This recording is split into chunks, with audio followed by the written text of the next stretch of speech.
아웃라이트 좋아요, 구독 꾹 눌러주세요.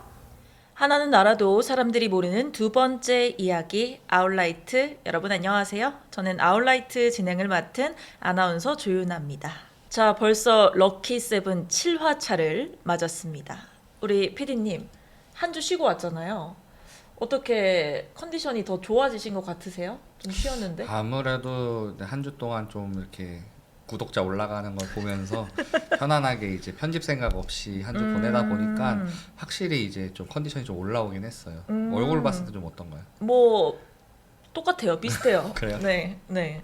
근데 뭐 편집 생각은 없었지만 우리가 앞으로 어떻게 발전을 해 나갈 것인지 뭐 그런 생각은 안 하셨나요? 그럼요. 빅픽처 구상은 언제나 항상 하고 있고. 네. 근데 뭐 제가 얘기하기 전에 이제 네네. 유나 아나운서님이 카톡으로 저한테 몇만 되면 뭐 하자 이런 식으로 계속 얘기하시잖아요. 네네네. 그러니까 저는 그냥 그런 걸 반영하기 위해서 전략을 짜고 있죠. 어쨌든 뭐 1만을 돌파하면 뭘 하겠다. 뭐 5만 돌파, 10만 돌파 이런 식으로 저희가 이제 아직까지는 좀 러프하게 생각을 하고 있긴 한데 여러분 댓글로 많이 의견을 남겨주시면 저희가 좀 반영할 수 있는 건 반영을 해보도록 하겠습니다. 뭐 아나운서 쌩얼로 찍어주세요. 이런 거 안 됩니다, 여러분. 네, 그런 건 안 되고요. 가능한 범위 내에서 해주시기 바랍니다. 피디님, 오늘의 주제는 어떤 거죠? 오늘이 이제 녹화일 기준으로 4월 23일인데 혹시 좀 애매한 숫자긴 하지만 오늘부터 41일 뒤에 어떤 국가적 행사가 있는데 뭔지 아시나요? 41일. 딱 떨어진 숫자는 일단 아니네요. 네, 그렇죠. 뭐 월드컵인가요? 그쵸. 6월에 이제 통상적으로 월드컵이 있는데 이제 월드컵은 사실 국가적인 행사라고 보기엔 좀 힘들고 약간 범세계적인 네네. 전 세계적인 이제 행사인데 대한민국에 그냥 국한을 한다고 한번 생각해 보세요. 대한민국에서 41일 뒤에 6월이죠. 6월. 그러면 뭐 지방선거 네, 맞나요? 맞습니다. 지방선거. 네. 약 40일 뒤로 이제 방송이 5월 1일 날 나가는데 그때 33일 남았겠네요. 이제 제9회 전국 동시지방 선거일이다 보니까 그거를 약간 생각을 해서 오늘은 한번 대한민국의 소수정당 정치활동이 어떠한지를 좀 알아보는 주제로 한번 준비해 봤습니다. 네. 우리 민주주의의 꽃이 바로 선거라고 합니다. 41일 남았다고 하고요. 촬영 일자 기준입니다. 아마 여러분께서 보시는 기준으로서는 더 적게 남지 않았을까라는 생각이 드는데요. 이러한 그 주제에 맞춰서 오늘 또 귀한 분 힘들게 모셨습니다. 기본소득당 노서영 대변인님 모셔보도록 하겠습니다. 안녕하세요. 네, 안녕하세요.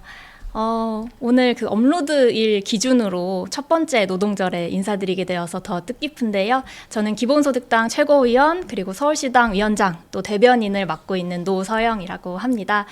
다가오는 6.3 지방선거에서는 서울시의원 비례대표 후보로 출마 예정입니다. 네, 반갑습니다. 사실 그 정치인이라고 하면 연령대가 좀 높지 않을까라고 생각하는 분들이 많으실 것 같은데 사실 저랑 별로 차이가 안 나더라고요.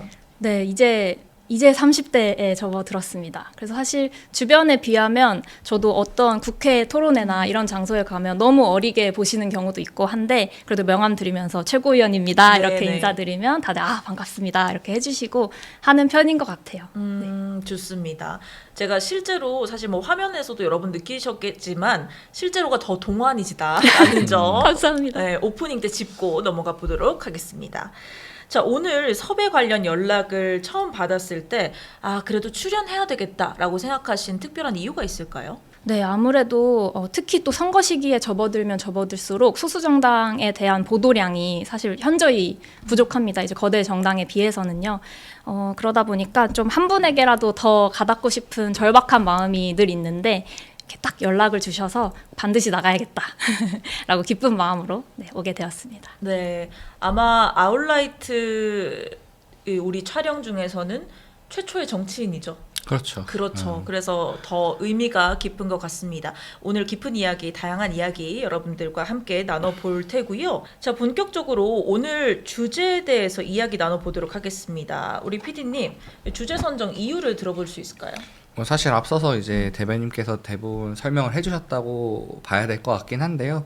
제가 사실은 이제 뭐 선거 그리고 이제 정치라는 키워드를 생각을 했을 때 아웃라이트에 이제 적합한 게 뭐가 있을까 생각을 했을 때 네. 1번으로 떠오르는 게 사실 소수 정당이었어요. 네. 사실 소수라는 표현을 쓰면서도 네. 조금 좀 적절한가 싶긴 해요. 뭐 군소 정당, 소수 정당이긴 하는데 크다라는 뭐 어떤 규모적인 부분이나 이런 거를 뭐 부각하기보다도 그런 포지션에서 정말로 소수의 의견을 대변하고 또 뭔가 정치의 새로운 뭔가 솔루션을 제시하려고 하는 그런 노력들을 이번 기회에 한번 좀 조명해 보면 어떨까라는 생각에 소수 정당의 정치 활동에 대해서 한번 주제로 선정을 하게 됐습니다. 네.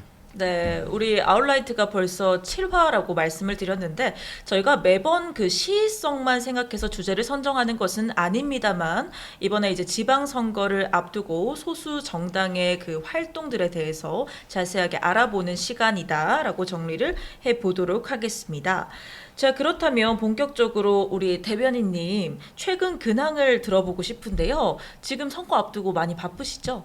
네, 아무래도 이제 후보자로 출마를 했다 보니까 아침 저녁으로 이 피켓을 들고 시민 여러분들께 지하철역에서 인사드리는 활동을 좀 계속 하고 있고, 또 주말이나 공휴일 같은 경우에는 이제 야구장, 축구장, 뭐 공원 이렇게 많은 시민분들이 계시는 곳에 가서도 이제 기본소득당입니다 하고 인사드리고 있고요. 공약 발표도 쭉쭉 열심히 하고 있는데 사실 좀 문제의식이 있는 게 이번 선거에서 좀 유독 청년이 많이 다뤄지지 않고 있는 것 같다라는 문제의식이 있습니다. 그래서 사실 기본소득당이 당원의 70%가 2030이거든요. 그랬을 때 좀 기본소득당이 제일 잘할 수 있는 게 청년들의 이야기를 좀 이번 지방선거에서 울려 퍼지도록 하는 게 아닐까라는 생각 속에서 좀 청년 후보단을 만들었어요. 그래서 제가 단장도 맡고 있는데요. 네. 그래서 좀 이 AI 대전환 시대의 청년 공약들을 좀 앞서서 발표한 바가 있고, 내일은 또 대학생 특화 공약을 발표하게 될 것 같습니다. 아무래도 우리 그 세 명 다 청년이잖아요. 그리고 이 기본소득당이 저도 처음 알았습니다. 당원의 70%가 2030이다라고 하기 때문에 또 관심 가져보시는 것도 좋을 것 같습니다. 자, 그렇다면 이 정치에 입문하기 전에는 어떤 활동을 또 하셨는지 궁금하고, 특별히 이 정치인이 돼야 되겠다라고 마음먹은 계기가 있다면요. 사실 저는 되게 평범하게 20살에 이제 대학에 왔는데, 원래 꿈은 오랜 시간 동안 언론인이었습니다. 네. 그래서 초등학교 때부터 중학교, 고등학교 다 방송반 활동을 되게 열심히 했던 평범한 학생이었는데, 이제 20살에 대학에 와서 제가 고등학교 3학년 때 세월호 참사가 있었어요. 근데 그때 고3이라는 이유로 아무것도 행동을 하지 못한 게 되게 좀 자책하는 마음이 있던 중에 이제 20살이 돼서 내가 뭐라도 해야겠다 이런 마음으로 이제 그런 추모제나 행사에 나가게 된 거죠. 근데 그 현장이 제가 생각했던 것과는 정반대였어요. 뭔가 항상 경찰은 시민을 지켜주는 분들이다 이렇게 믿었는데, 그때 당시에 이제 박근혜 정권 하에서 굉장히 좀 유가족분들이 그냥 단지 국화꽃을 들고 헌화하러 가시려는 길인데 그게 다 엄청 큰 차벽으로 막혀 있고 물대포 막 최루액을 쏘고 이런 식으로 좀 눈으로 보고도 믿기 어려운 그런 상황들이 펼쳐졌는데, 사실 그때 제가 꿈이 언론인이니까 열심히 카메라로 영상을 막 찍었었거든요. 그래서 그걸 매일매일 뉴스에 제보를 했어요.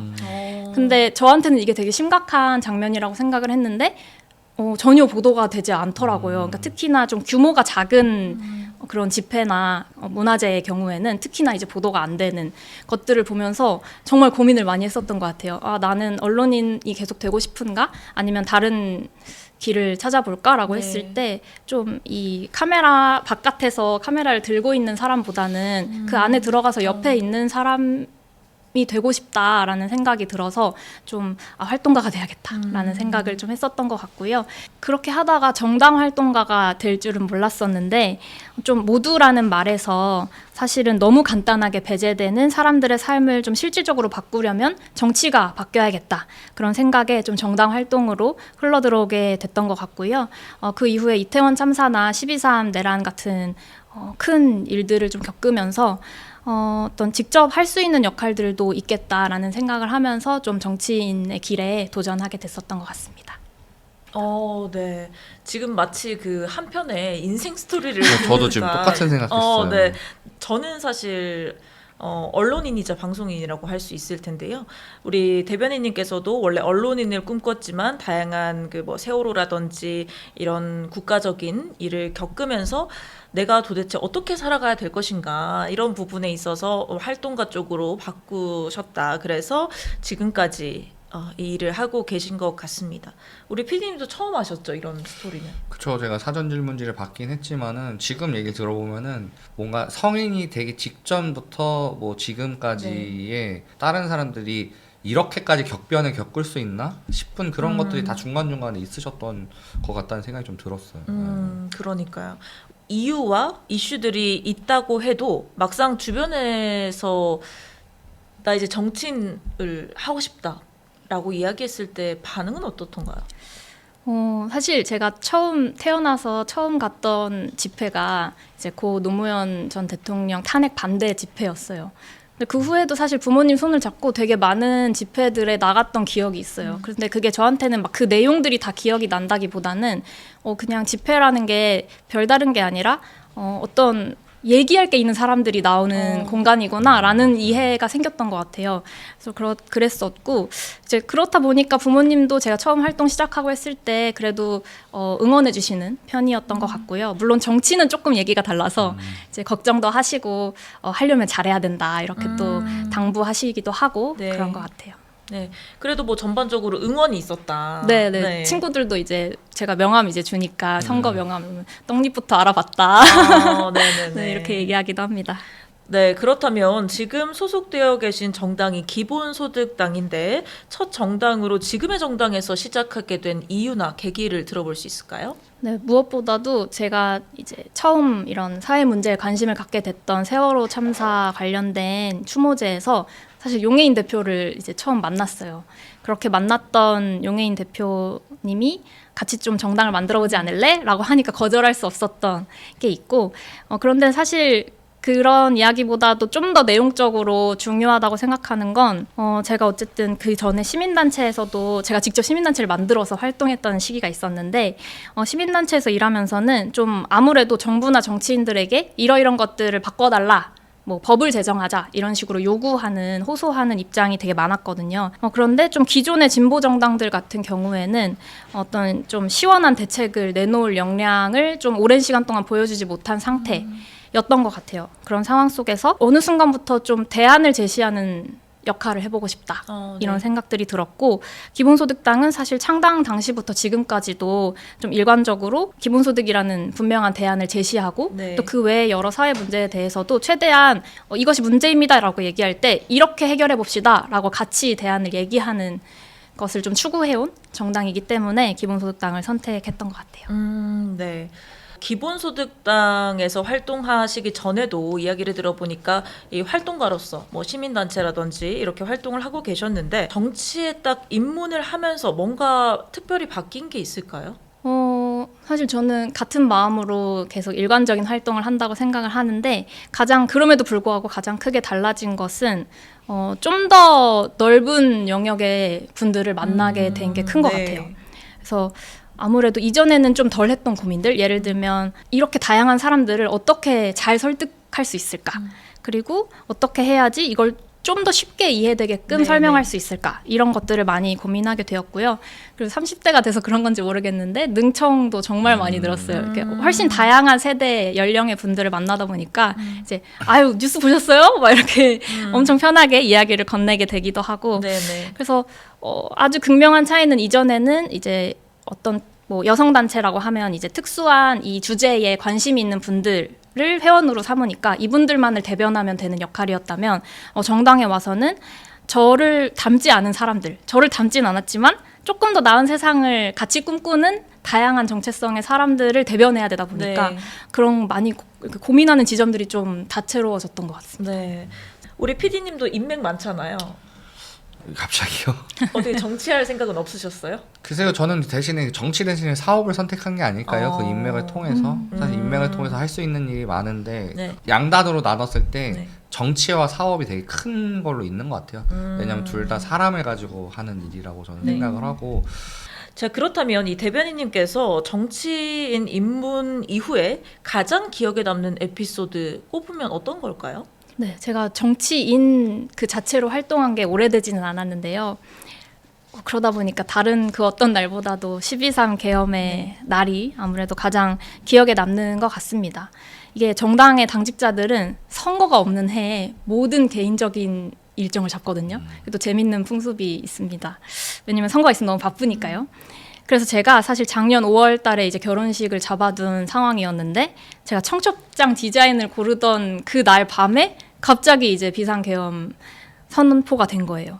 그래서 제가 고르고 있던 이 청첩장 샘플들을 다 이렇게 던져놓고 생필품 싸가지고 바로 국회로 달려갔던 기억이 있습니다. 그래서 저희가 당사에 일단 모이자. 그래서 중앙 당사에 다 모여가지고 왠지 사실 어떤 계엄의 상황을 경험한 사람이 저희는 다 젊어서 역사책에서만 네, 많지 않거든요. 그렇다 보니까 어떻게 해야 될지 몰라서 막 컴퓨터 하드 막 누구 집에 보내고 왜냐면 저희 당원들의 정보가 이렇게 새어나가는 게 어떻게 쓸지를 모르니까 너무 걱정이 되는 거예요. 그래서 이것부터 지키자 그래가지고 막 당원 명부 막 종이 다 갈고 막 이런 식으로 막 바쁘게 하고 불도 막 꺼놓고 막 커튼 치고 하다가 뭔가 좀 이제 그 안에 정돈을 한 후에는 이제 팀을 나눠서 국회 안에서는 용해인 대표님이 이제 표결을 위해서 여러 가지 활동들을 하시고 막 유튜브도 하시고 바깥에서는 저를 비롯한 이제 최고위원들이 당원분들 다 집결시키자. 그래서 당원분들한테 지침 발송해가지고 국회 앞에 다 모였어요. 그래서 다 모여서 좀 국회 앞을 밤새도록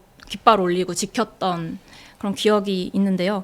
사실 되게 무서운 상황이잖아요. 막 헬기가 막 떠 있고, 네, 진짜 말씀하신 대로 역사책에서만 보던 계엄 철폐 구호를 제가 하게 될 거라고는 생각을 못해서 되게 어안이 벙벙한 채로 있었는데도 불구하고 다들 뭔가 알고 있었던 것 같아요. 이게 되게 심각한 상황이고 두렵지만 해야 할 일을 해야 된다. 이런 것들이 이렇게 겉으로 말하지 않았지만 그런 결의들을 다들 마음속에 가지고서 되게 일사불란하게 움직였던 그런 기억이 있습니다. 자, 이렇게 대변인님께서 어떻게 정치에 입문하게 되셨는지 그리고 정치인으로서 가장 기억에 남는 에피소드까지 이야기를 나눠봤습니다. 자, 그렇다면 본격적으로 오늘의 주제인 소수 정당의 정치 참여에 대해서 한번 여쭤보도록 할 텐데요. 자, 가장 먼저 우리 기본소득당에 대해서 설명해 주실 수 있나요? 네, 기본소득당은 이제 6년 전이죠. 2020년에 AI 대전환 그리고 4차 산업혁명 시대의 대안으로 기본소득이 필요하다라는 주장을 좀 선도적으로 하면서 창당을 했고요. 말씀드린 대로 청년들이 좀 중심이 되어서 만든 정당입니다. 그래서 기본소득이 뭐냐가 사실 핵심인데요. 네. 기본소득은 모든 사회구성원의 권리로서 모두에게 조건 없이 그리고 개별적으로 지급되는 소득을 의미합니다. 그래서 기본소득이 그러면은 뭐 다 되냐, 만능열쇠냐 이렇게 물어보시는 분들도 많은데 만능열쇠까지는 아니더라도 저희는 좀 확실히 우리가 느끼고 있잖아요. AI 대전환이 다가오고 있다라는 것, 혹은 시작되었다라는 것을 느끼고 있는데 이런 임금노동 중심의 사회가 붕괴되어 갈 때 새로운 사회계약으로서 패러다임을 바꿀 핵심적인 열쇠는 될 수 있다. 라고 보고 있습니다. 그래서 저희가 창당 당시에 좀 원이슈 정당 이런 키워드들로 열심히 홍보를 했었어요. 그러니까 우리는 기본소득 진심이다. 우리는 뭐 이런 식으로 얘기하면서 했었고 또 이슈가 됐던 게 역대 최초로 온라인 창당을 해낸 젊은 정당이다. 이런 키워드들이 좀 있었는데요. 그 후에는 이제 사실 오늘날의 위기들이 다 복합 위기고 다층적인 위기인데 그것들에 대한 해법을 같이 모색을 하면서 언제나 정치의 역할은 내일의 희망을 먼저 제시하는 것이다 라는 믿음을 가지고 활동해 오고 있습니다. 네. 사실 당명만 봐도 기본소득이 얼마나 진심인지 느껴집니다. 직책이 굉장히 많습니다. 그래서 사실 우리가 방송 전에도 어떻게 불러드려야 될까요? 라는 질문을 드리기도 했는데요. 평상시 어떤 업무를 보시는지 뭐 하루 루틴 같은 거 들어볼 수 있을까요? 네, 사실 용해인 의원님 별명이 일당백이잖아요. 사실 당직자들도 일당백의 역할들을 네. 열심히 해내고 있는데요. 그래서 여러 가지 역할을 맡고 있는데 사실 요즘처럼 선거철에는 또 제일 바쁜 시기입니다. 그래서 제일 바쁜 날에는 이제 제가 아침에는 최고위원으로서 최고위원회 회의에 가서 모두 발언과 이제 회의 참여를 합니다.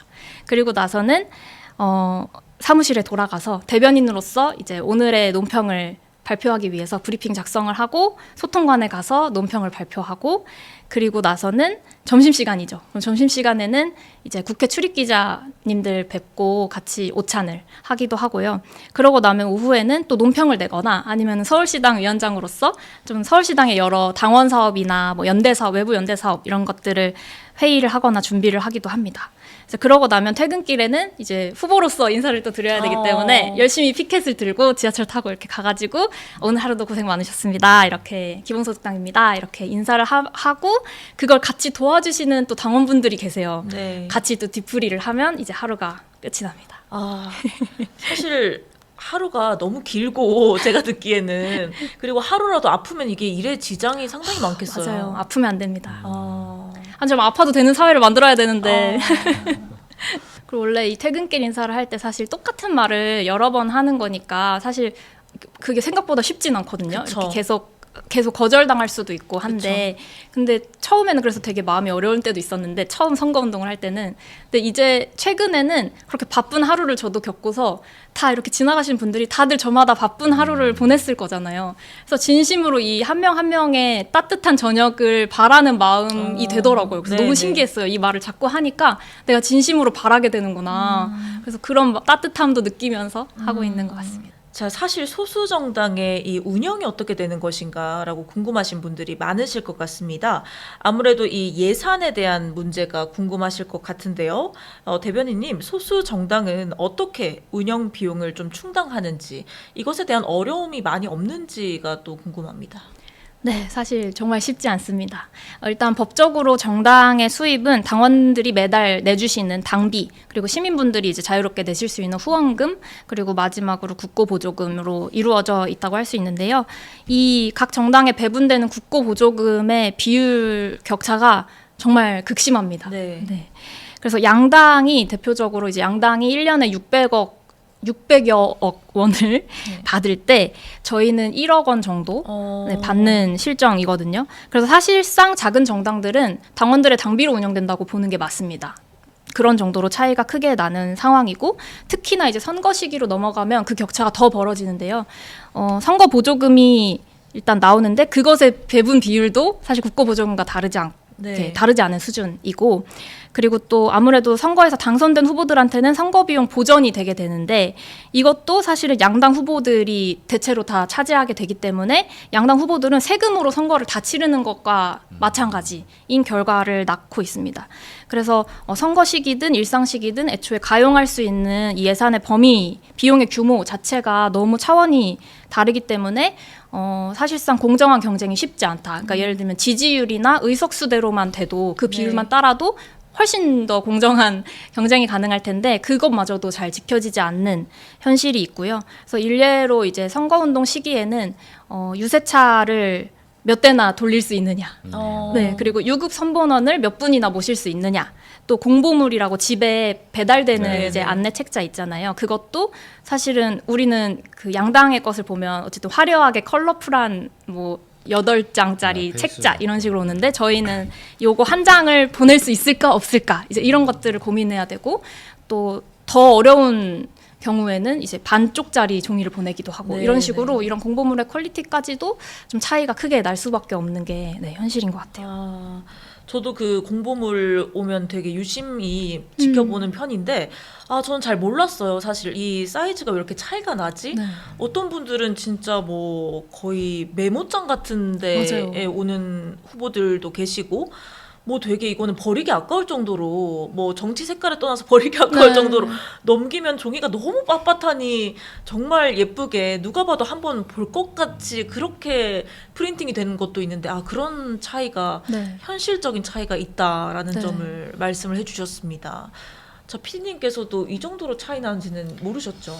아니 뭐 저도 집에 오면은 이제 우편물 뜯어 보니까 네네. 그 뭐 이제 정당에 따라서 뭐 페이지 수도 다르고 뭐 종이 질도 다르고 좀 이런 건 있었죠. 근데 최근에 이제 기사 이제 난 거 보니까 사실 지금 국제 정세상 이제 기름 수입이나 이런 게 힘들어서 지금 그 나프타라는 소재가 안 되니까 사실 지금 막 현수막 가격도 오르고 막 이렇고 네. 있다고 들어가지고 지금 사실 그런 거를 없이 좀 진행을 하자라고 좀 얘기를 하셨던 그런 부분들도 있어서 이번에야말로 진짜 그런 공보물 차이가 예산에 따라서 극심하게 날 수 있는 선거가 되지 않을까라는 좀 생각이 좀 그 뉴스를 보고 좀 듣긴 네. 했었어요. 네. 사실 똑같은 기탁금을 내고 선거에 나가는데 그런 홍보 여력에 따라서 사실은 전달되는 양이나 질이 너무 달라지는 것은 좀 문제가 있다고 생각을 하고요. 말씀하신 대로 이런 나프타 대란 속에서 특히나 기후위기 전쟁 등등이 겹쳐진 이번 선거부터라도 좀 디지털 전환을 한다든지 그것도 네. 사실은 그런 얘기들 많이 하잖아요. 이렇게 디지털 접근성 문제도 네. 있다. 그건 또 많이 지적이 되는데 사실은 그걸 해소하는 방향으로 디지털 전환을 고민을 본격적으로 해야 되는 네. 때인 것 같다라는 네. 생각을 하고 그런 기자회견도 최근에 진행한 바가 있습니다. 네. 자, 그렇다면 반대로 소수 정당이어서 이것은 정말 좋다라고 하는 점도 많을 것 같아요. 어떤 부분이 있을까요? 네, 아무래도 이제 작기 때문에 의사결정을 민주적인데 빠르게 할 수 있다라는 게 장점이라고 할 수 있을 것 같습니다. 그래서 특히 저희가 지난 이제 대선 방침을 정할 때 어쨌든 한 정당에서 대선 방침을 정한다는 건 매우 큰 당적 결정이거든요. 그랬을 때에도 저희는 좀 전국에서 모든 대의원들이 한 자리에 모여서 토론을 되게 여러 번 했었고 각 지역에서도 이제 토론을 통해서 좀 서로 다른 의견들을 확인하면서도 서로 또 설득하는 과정도 되게 길게 가졌었고요. 그러면서 좀 민주적인 결론을 도출해본 경험을 했었던 것 같습니다. 그래서 좀 아마 지금 저희 대의원 규모가 200여 명 정도인데 네네. 이것보다 만약에 더 커진다면 사실은 좀 더 시간이 많이 들 테고 네. 좀 더 효율적인 방안을 찾아야 될 수도 있겠지만 지금으로서는 좀 충분히 토론하고 함께 내린 결정에 대해서 같이 또 책임지고 그리고 일관성 있는 캠페인을 같이 하고 이런 식으로 했던 게 좀 힘있게 나아갈 수 있는 소수정당만의 어떤 네네. 강점이라고 할 수 있을 것 같아요. 자, 이렇게 소수 정당이라서 조금 어려운 점, 그리고 이것은 정말 좋다 하는 그 장점까지 이야기를 나눠봤습니다. 자, 그렇다면 대변인님, 기본소득당뿐만 아니라 이 소수 정당이 경쟁력을 가지고 잘 나아가기 위해서는, 운영되기 위해서는 어떤 경쟁력 가지면 좋을까요? 네, 사실 저는 소수정당뿐만이 아니라 정당이라면 자고로 정책으로 승부해야 된다고 네. 생각을 합니다. 물론 인물 정치의 파워를 부정할 수 없지만 그럼에도 불구하고 정당은 좀 어떻게 사회를 움직일 것인가, 어떻게 자원을 배분할 것인가에 대해서 일정한 세계관을 국민들께 펼쳐 보일 수 있어야 된다고 생각을 하는데요. 그래서 좀 정책으로 평가받을 준비가 된 정치인들이 많아져야 된다고 생각하고 소수 정당은 그 역할을 더 잘해야 된다. 네. 더 잘할 수 있다라고 생각합니다. 오히려 기성 정치에 좀 물들지 않은 신박한 정책들, 참신한 정책들로 국민의 마음을 사기 위해서 노력을 해야 되는 거라고 생각하고요. 네. 특히 요즘처럼 좀 갈수록 이렇게 정책이 시대 변화를 저는 따라잡지 못하고 있다고 생각하거든요. 네네. 그래서 이런 지체 현상들이 있을 때 오히려 소수 정당이 앞서가는 정책들로 경쟁력을 확보해야 된다고 봅니다. 네. 대변인님 말씀 정리해 보자면은 인물 정치로 가기보다는 좋은 정책으로 승부하는 그런 정치인들이 많아져야 된다라고 정리를 해볼 수 있을 것 같습니다. 자, PD님은 생각 어떠세요? 세상에서 이제 기술 같은 경우는 네. 대한민국을 정말로 빨리 따라잡고 전 세계에서 제일 우선 뭔가 앞서 나가는 거라고 생각을 하는데 대한민국뿐만 아니라 전 세계적으로 모든 분야에 있어서 정치가 가장 늦게 바뀐다는 생각이 좀 들어요. 그게 뭐 구조적인 문제가 있겠죠, 아무래도. 그리고 이제 뭐 흔히 말하는 기득권이 된 분들이 또 그것들을 쉽게 바꾸지 않으려고, 놓지 않으려고 하기 때문에 그런 건데, 저는 사실은 아무튼 그 늦게 바뀌는 만큼 제대로 바뀌어야 되고, 네. 그게 가장 이제 어떻게 보면은 모든 분야에 있어서 반대로 또 가장 영향을 많이 끼치다 보니까 그런 부분에 있어서 이제 뭐 예를 들어서 예전에 인물 정치였던 거는 사실상 뭐 세계사적으로 봤을 때 어떤 운동이라든지 이런 것들을 모든 사람이 다 같이 이끌 수는 없었어요. 항상 오피니언 리더가 있었고 그 사람들 중심으로 됐었고 또 그 시대에는 뭔가 뭐 학습권이라든지 이런 것 때문에 그런 오피니언 리더들한테 지성이라든지 이런 게 다 모여서 그 나머지 따라가는 시대가 됐지만은 지금 이제 보편적으로 이제 나라를 구성하는 구성원들이 대부분 다 어느 정도의 기본 소양이 있고 그런 부분에 있어서 최대한 많은 사람의 의견을 조율을 해야 되기 때문에 그런 부분에 있어서는 아마 정치의 역할이 예전에는 어떤 특정 인물이 끌고 가고 하는 오피니언 리더의 시대였다고 하면은 지금은 이제 이런 집단 지성을 이용을 해서 가장 좋은 방법을 도출할 수 있는 방향으로 가는 게 시대적인 뭐 사명 아닐까라고 생각합니다. 네. 맞아요. 근데 정치가 사실 저는 이미 다 어떤 사회적 합의가 다 도출되고 어떤 모두가 동의하는 사안에 대해서만 정치가 작동해서는 안 된다고 생각하거든요. 네. 그러니까 당연히 모두가 동의하는 사안에 대해서는 당연히 정치가 작동해야 되지만 그렇지 않은 논쟁적인 사안에 대해서도 먼저 해답을 제시하고 국민들께 선택받을 수 있는 것이 정치의 역할이라고 좀 생각을 하고 그래서 저도 인물 정치 그 자체가 막 나쁘다거나 막 당장 없어져야 된다라고 생각한다기보다는 그 파워를 어떻게 보면 또 활용할 수도 있겠죠. 어쨌든 더 나은 지금 시대에 가장 나은 대안을 찾아가기 위해서 좀 몸살이지 않고 열심히 대책을 만들어서 국민들께 보여드리는 게 좋은 정치가 아닌가 그런 생각합니다. 네. 좋은 정책을 내놓는다는 거 그리고 좋은 정치인이 된다는 것은 사실 한 문장으로 정리하기 어려울 정도로 쉽지 않은 일인 것 같습니다. 이렇게 그 소수 정당이 어떤 경쟁력을 가져야 되는지 또 그 경쟁력을 가지기 위해서 우리는 어떤 노력을 해야 되는지에 대해서 이야기를 나눠봤는데요. 자, 그렇다면 소수 정당을 또 운영하고 그 안에서 활동한다는 것 한마디로 정의할 수 있을까요? 네, 계란으로 바위치기에 가까운 한 번도 쉬었던 적 없는 길이지만요. 좀 매일 깨지고 지칠 때도 있지만 수백 번, 수천 번 치면 균열을 만들어낼 수도 있고 또 그렇게는 못하더라도 바위를 노랗게 물들일 수는 있잖아요. 그래서 우리 사회에 좀 꼭 필요한 이야기를 유효한 방식으로 제시하고 변화를 만들어내는 것 그것이 좀 기본소득당이 추구해왔고 또 증명해온 소수 원내 정당의 의미가 될 거라고 생각합니다. 전 네. 되게 인상 깊은 게 아무튼 그 노란색으로 물들일 수 있다라는 것 자체가 굉장히 좀 인상 깊은 것 같아요. 이게 노력이 되게 많이 필요한 부분이라고 생각을 하고 사실 계란도 아플 거거든요. 계란도 깨지면서 아플 건데 이제 그런 것들을 계속 함에도 불구하고 나아간다라는 거는 뭐 유의미한 행동이 될 거라고 생각해요. 저는. 네. 계란으로 바위치기 이 말은 뭐 긍정적이라기보다는 좀 부정적으로 많이 쓰잖아요. 그 노란 물로 물들인다는 거는 또 색다른 네, 부분인 것 같습니다. 좀 유의미한 변화를 만들어낸다는 점에서 그런 것 같고요. 저희는 좀 민트물로 이렇게 네네네. 역시 대변인이시네요. 네, 그러니까요. 지금 색깔이 확 드러나가지고. 네. 자, 이 정당이란 단체의 운영만큼이나 활동도 중요할 것 같은데요. 이 소수 정당에서 정치 활동을 한다라고 소개를 하실 때 주변 분들 보통 어떤 반응이신가요? 네, 두 가지입니다. 정치 이왕 하려면 좀 큰 물에서 해라. 이런 반응과 아니다. 소수정당에서 너 잘하고 있다. 소신을 지켜서 오래오래 잘 해라. 이렇게 좀 크게 두 가지 반응이 있었던 것 같고요. 사실은 오늘 우리가 이렇게 소수정당의 여러 운영상의 어려움이나 뭐 장점이나 이런 네네. 것들에 대해서 얘기하고 있지만 저는 되게 많은 분들이 이미 그것을 너무 잘 알고 계시기 때문에 이런 두 가지 반응을 주시는 거라고 생각합니다.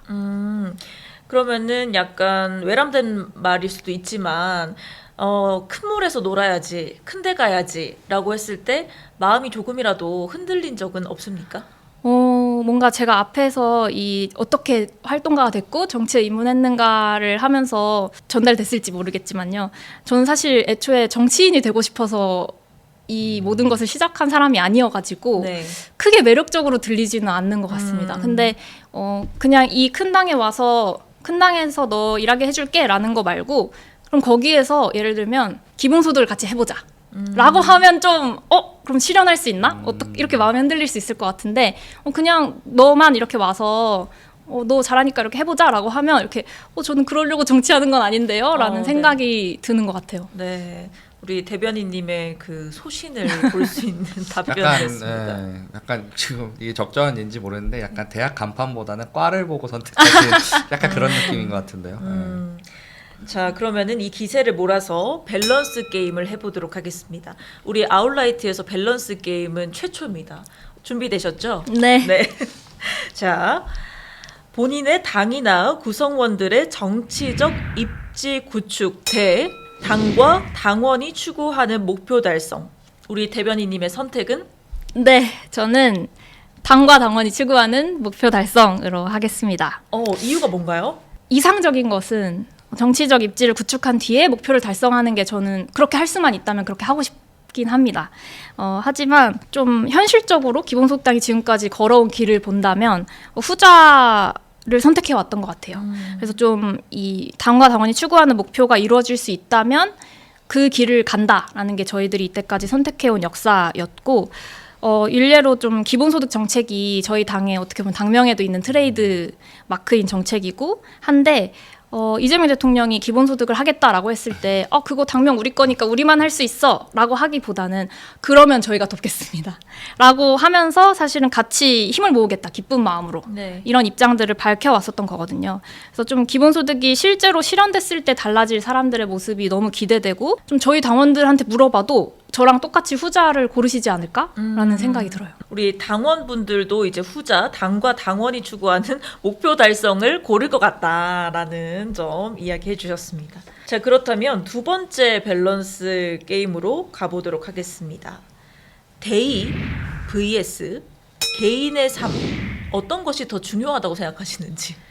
이건 너무 죄송한데 네. 밸런스 게임 하나를 골라야 되는데 네. 저는 사실 모두 중요하다고 생각합니다. 네네. 물론 이렇게 똑같은 만큼을 추구하는 것은 현실적으로 쉽지는 않은 것 같아요. 근데 제가 이거를 모두라고 답할 수밖에 없었던 이유가 있는데요. 제가 학교에서 이제 활동을 하면서 그 학교의 민주동문회 분들 선배님들께 장학금을 받은 적이 있어요. 근데 그때 장학 증서라고 해서 이제 상장 케이스에 들어있는 그 페이퍼에 이런 문구가 있었는데요. 개인의 삶과 즐거움도 소중히 여기면서 활동했으면 좋겠다라는 말이 이렇게 정확한 워딩은 아니지만 네. 이런 뉘앙스의 말이 그 장학 증서에 적혀 있는 거예요. 그러니까 사실은 활동가로서 너 열심히 했으니까 줄게라는 상에 네 개인의 삶도 챙기길 바라라는 다정한 문구가 들어 있었던 거죠. 그리고 그 증서를 수여받은 장소도 그 민주열사 묘역이 있는 공원이었거든요. 근데 이걸 주시는 분들도 사실은 젊은 시절에 이제 민주화 운동을 하시면서 네네. 동료들을 먼저 떠나보낸, 그래서 주기적으로 이 공원에서 같이 추모제를 하는 그런 분들이었던 거잖아요. 그래서 저는 그래서 이분들이 일군 지금의 민주주의 토양 위에서 나는 좀 개인의 삶도 너무 놓지 않는 선에서 활동을 좀 열심히 해나가고 싶다 이런 다짐을 저는 그때 했었던 것 같아요. 네네. 사실 뭐 밸런스 게임이라고 하지만 이 개인의 삶 안에서 우리 대변인님은 대의가 많이 들어가 있지 않습니까? 그렇기도 하죠. 사실 네. 구분이 잘 안 되긴 합니다. 네. 저도 뭐 온으로서 그러니까 뭐 아나운서 조윤아도 있을 것이고 그냥 뭐 집 앞에서 슬리퍼 끌고 다니는 조윤아도 있을 것이고 그렇지 않습니까? 그런데 뭐 아나운서의 조윤아지만 뭐 이것도 개인의 삶이고 한 거니까 자, 이번에는 소수 정당의 역할에 대해서 좀 질문으로 넘어가 보도록 하겠습니다. 지금처럼 이렇게 거대 양당 체제 안에서 이 기본소득당 같은 소수 정당 어떤 역할이라고 생각하시나요? 네, 사실 양극화된 양당제에서는 우리 모두가 체감하고 있듯이 국민 삶이 빠르게 변화하기는 어렵습니다. 그래서 실제로 지역에서는 이제 하나의 당이 지자체장도 배출하고 그리고 의회도 전부 다 이제 독차지를 해서 지방 정부랑 지방 의회가 원래는 서로 견제하고 감시하면서 발전적인 역할을 해야 되는데 그런 최소한의 견제조차 이루어지지 않는 사례들이 막 나오고 있어요. 네. 그리고 또 다른 사례로 이제 안철수 현재 의원이 처음에 이제 제3지대라는 단어를 들고 이 세상에 이제 정치인으로서 데뷔하셨을 때 국민적 호응이 굉장히 컸잖아요. 그렇게 좀 호응을 받았던 것도 사실은 이미 국민들께서 양당이 서로의 그런 어떻게 보면은 적대적으로 좀 공생을 해오는 과정에서 발생했던 여러 교착되는 문제들 이런 것들을 알고 있었기 때문에 새로운 정치 세력에 대한 기대가 표현됐던 것이 아닌가라고 생각을 합니다. 그래서 소수 정당이 그냥 작으니까가 아니라 기성정치와 다른 관점을 제공하면서 새로운 이야기를 하니까 이런 이유들로 그 역할을 다 해야 된다고 생각을 합니다. 자, 그렇다면 만약 소수 정당이 기성의 정치를 밀어내는 경우가 생긴다면 이 대한민국 정치는 어떻게 변화할까요? 사실 가장 설레는 질문이었는데요. 네. 사실 저는 그런 세상을 상상하면 이렇게 미소가 지어지는 게 소수 정당이 내세워온 가치가 주류로 인정받는 시대가 열리는 거잖아요. 그렇다는 건 사실 완전히 새로운 사회가 열리기 시작했다라는 걸 의미한다고 저는 생각을 해요. 그렇게 된다는 건 이제 국민의 어떤 인식, 시대 인식이랑 미래상이 되게 달라졌고 오랜 세월 굳어져온 정치도 이제 그 모습을 좀 바꿔라라고 준엄하게 명령을 하는 시대일 것이다라고 생각을 하고요. 그래서 세대 교체도 될 것이고 그리고 기본소득이 모두의 요구가 된다라고 상상을 해본다면 저희가 생각하는 복지, 가난, 일, 꿈, 쉼, 뭐 배움, 장애, 돌봄 이런 주제들에 대한 모든 패러다임이 좀 바뀌는 게 클 것 같아요. 이게 단칼에 바뀌진 않겠지만 네. 기본소득이라는 이 주제를 바탕으로 왜 우리가 모두 어떤 동등한 존재로 존중받아야 되는가라는 질문, 그리고 왜 선별이 아니라 보편복지가 필요한가, 뭐 이런 중요한 질문들에 대한 해답을 국민들이 같이 찾아 나가면서 완전히 새로운 패러다임 속에서 좀 이 시대의 행복은 무엇인가 다시 재정의를 하고, 그리고 그에 맞는 정책들은 어떤 게 또 필요할까를 좀 생산적으로 논의해보는 그런 세상이 열릴 거라고 기대합니다. 예, 답변하시는데 대변인님의 표정에서 그 이미 상상, 네네네. 손자까지 봤어. 네, 행복이 느껴지는 것 같습니다. 자, 그렇다면 좀 근본적인 질문일 수도 있는데요. 소수정당이 변화를 만들 수 있을 것이라고 뭐 믿으시면서 하는 거겠죠? 좀 소수정당이 그럼 정말로 세상을 바꿀 수 있냐라고 했을 때 저는 기본소득당이 작지만 그 변화들을 계속 끊임없이 만들어 왔다라고 좀 자부하는 점이 있습니다. 함께 보셨겠지만 이제 시민사회들과 같이 소수정당들도 힘을 합쳐서 내란도 같이 막아냈었고, 또 새 정부를 일구기 위해서 또 같이 연대도 했었고 정권 교체를 이루어냈고요. 그리고 그렇게 새롭게 뽑힌 이재명 정부에서 농어촌 기본소득, 아동 기본소득과 같이 저희가 같이 연대연합하면서 이야기했던 정책들을 실제로 이제 성과로 만들어내고 있는 중입니다. 또 이제 국회에 한 명뿐이지만 이제 용해인 기본소득당 의원이 이제 이태원 참사 국정조사에도 열심히 좀 활동을 하면서 아직 모든 게 밝혀지진 않았지만 그래도 조금씩 진실 규명 과정에 좀 함께 했었고, 또 국내 최초로 생활동반자법을 국회에서 발의하기도 했었고요. 또 유아차를 끌고 국회에 와가지고 이제 워킹맘의 현실과 이런 노키즈존의 문제들을 좀 같이 이야기하기도 했었던 것들이 저희가 만들어온 변화의 장면들이라고 할 수 있을 것 같은데요. 좀 앞으로도 그렇게 국민분들께 한 장 한 장 기억에 남는 변화들을 많이 만들어 나가는 걸 잘 해보고 싶습니다. 네, 이렇게 대변인님과의 대화를 통해서 소수정당의 운영과 활동 등에 대해서 자세히 알 수가 있었습니다. 자, 소수정당의 정치인으로서 활동하시면서 또 보람을 느꼈던 때와 이런 점은 좀 힘들었다 하는 부분 어떤 게 있을까요? 네, 아무래도 소수정당이지만 저희가 좀 유의미한 정책들을 견인해낼 때 좀 제일 효능감이 큰 것 같고요. 그리고 당원이나 지지자분들께서 이제 내가 마음 다해서 찍을 수 있는 정당이 있어줘서 고맙다 이런 얘기 하시면 정말 가슴이 따뜻해지는 것 같아요. 근데 힘든 때는 저희가 아무리 좋은 정책을 내도 잘 조명받지 못할 때, 그리고 아무리 훌륭한 후보가 있어도 우리 후보만 이제 초청 토론회에 초대받지 못했을 때, 그러니까 이게 초청 토론회와 비초청 토론회가 있는데 그게 이제 일정한 득표 기준에 따라서 갈리거든요. 마치 축구의 1부 리그와 2부 리그처럼 저희 후보가 훌륭한 분인데 이제 초청 토론회 못 갈 때 너무 아쉽고, 또 돈이 부족해서 우리 출마하는 청년 구의원 후보 유세차 못 해줄 때, 이럴 때가 좀 제일 마음이 아프고 힘든 것 같습니다. 네. 되게 현실적인데요. 그러니까요. 올해가 2026년입니다. 20년 뒤 2046년에는 혹시 어떤 일을 하고 계실 것 같은지, 정치인을 계속 한다면 어떤 정치인이 되어 있으면 좋을까요? 되게 멀게 느껴지네요. 뭐가 됐든 기본소득당에서 좀 계속 효능감을 누군가에게 주는 사람으로 살고 있으면 좋겠다 이런 바람이 있고요. 정치인으로서는 지금보다 조금 더 여유 있고 조금 더 강단 있고 네. 그리고 훨씬 더 다정한 정치인이면 좋겠습니다. 네. 그 답변 내용 중에서 20년 뒤에도 기본소득당에 계시고 싶다라고 하셨는데, 그러면 추가적으로 20년 뒤에 기본소득당은 어떻게 발전해 있으면 좋을까요? 저의 바람으로는 아마 일단 당명이 바뀌어 있을 것 같습니다. 왜냐하면 그 전에 기본소득을 실현해야 되니까요. 네. 그러면 사실은 이미 실현된 세상에서는 기본소득 그 다음의 과제로 저희가 당명을 바꾸지 않았을까. 왜냐하면 저희는 되게 목표지향적으로 계속 새로운 대안을 제시해야 된다라는 사명을 가지고 활동하고 있기 때문에 아마 당명부터 바꾸고서 또 뭔가 모두가 동의하지는 아직 않지만 새로운 이야기들을 이렇게 만들고 있지 않을까. 그런 생각이 듭니다. 이 영상이 당명 바꿀 때쯤까지 있어서 돌려볼 수 있는 영상이면 대변인님께 의미가 있을 것 같습니다. 너무 영광이죠. 네. 그때 20년 전에 내가 기본소득당이 배지라고 하나요? 달고 나와서 20년 뒤에 2046년에는 기본소득이 이루어져서 내가 그 전에 당명을 바꾸지 않았을까, 바뀌어 있지 않았을까 했는데 그럼 지금 이걸로 바뀌었네? 라고 생각할 수도 있겠죠. 그러면 그때 또 한번 출연시켜 주시는 걸로. 네. 자, 그렇다면은 이 소수 정당의 정치를 입문하고 싶어 하는 분들께 해주고 싶은 말씀이 있을까요? 네, 모든 변화는 언제나 처음부터 환영받지 않았잖아요. 저는 기본소득이 이 시대에 가장 적합한 대안이라고 생각을 하고요. 그리고 이 생각에 동의하는 많은 분들을 만나고 또 가까워지고 싶습니다. 그래서 지금과 같은 세상에서는 좀 나 이대로 못 죽는다. 이 노래 가사도 있잖아요. 그래서 이대로는 생을 마무리하고 싶지 않은 그런 많은 분들이 좀 같은 마음을 가지고서 언제나 저희는 기다리고 있으니 기본소득당의 문을 두드려 주시면 좋겠습니다. 그래서 주눅 들지 말고 크고 작은 승리들을 같이 만들어가면 좋겠다라는 이야기를 드리고 싶어요. 자, 오늘 대망의 마지막 질문인데요.